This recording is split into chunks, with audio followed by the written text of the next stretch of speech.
காக்கா போயிட்டு அந்த கழுகு போய் கொத்தும். அந்த கழுகு ஒண்ணுக்கு பண்ணாது, அது இன்னும் கொஞ்சம் மேலே போகும். சும்மா இருந்தவன நோண்டி சூப்பர் ஸ்டார் ஆக்கி விட்டீங்க. விட்டா சிஎம் ஆயிடுவா போல இருக்கு. எதிரிங்க உருவாகிறது இல்லைங்க, நாம தான் உருவாக்குறோம்.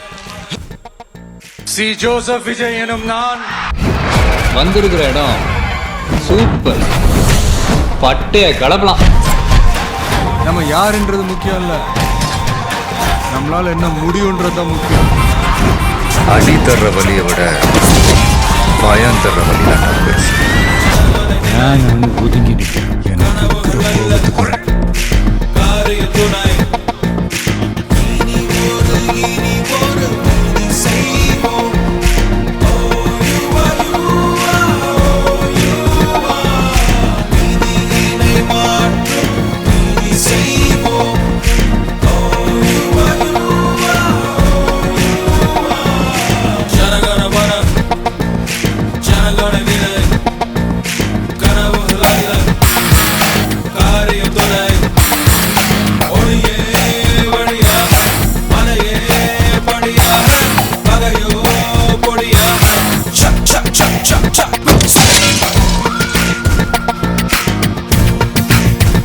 அவர் எந்த தொகுதியில நின்னாலும் நான் அங்க எதிர்த்து நிக்கிறேன்.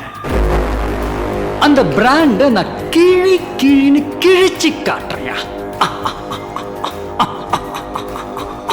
என் புள்ள பணம் கொடுக்கலன்னு எல்லாரும் பிரச்சனை பண்றாங்க. அதாவது ஒரு கல்யாணம் பண்ணுனா 10 மாசம் ஆயிதான் குழந்தை பெக்க முடியும். உடனே பெத்து கொடுனா எப்படி பெத்து கொடுக்க முடியும்? கொடுத்த வாக்குறுதி நிறைவேற்றணும்னா அவருக்கு டைம் செய்யட்டியா? ஒன்னும் அவசரம் இல்ல. நாங்க ஜனங்க செத்து போயிட மாட்டோம்.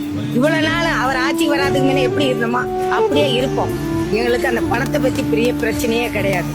நாங்க ரொம்ப தாழ்ந்த ஒரு ஏழை குடும்பத்தை பிறந்தவங்க தான். நாங்க இப்படிதான் இருப்போம். இந்த வியாபாரம் தான் எனக்கு. இந்த பொம்மை இதெல்லாம் போட்டு வாரம் விற்கிறேன். எனக்கு வயசு என்ன தெரியுமா? 74 வயசு. இன்னைக்கு நான் உழைச்சிதான் சாப்பிட்றேன்.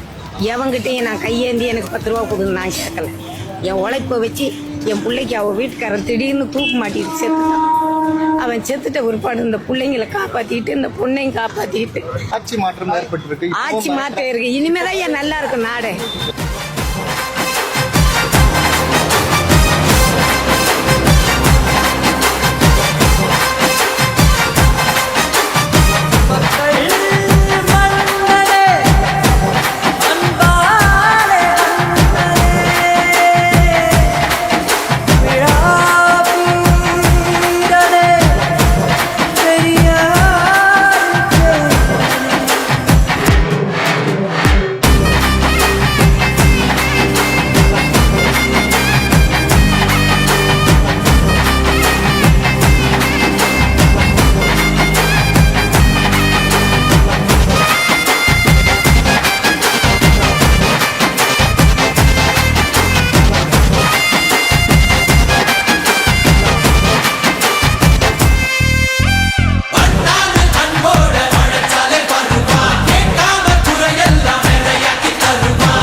விஜய் உயிரன வரனா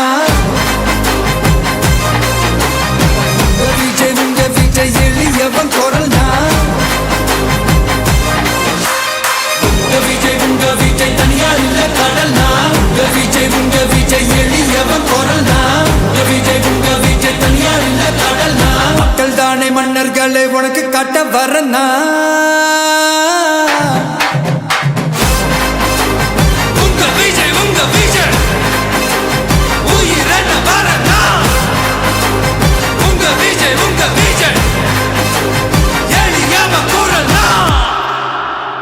உங்க விஜய் நான் வரேன்.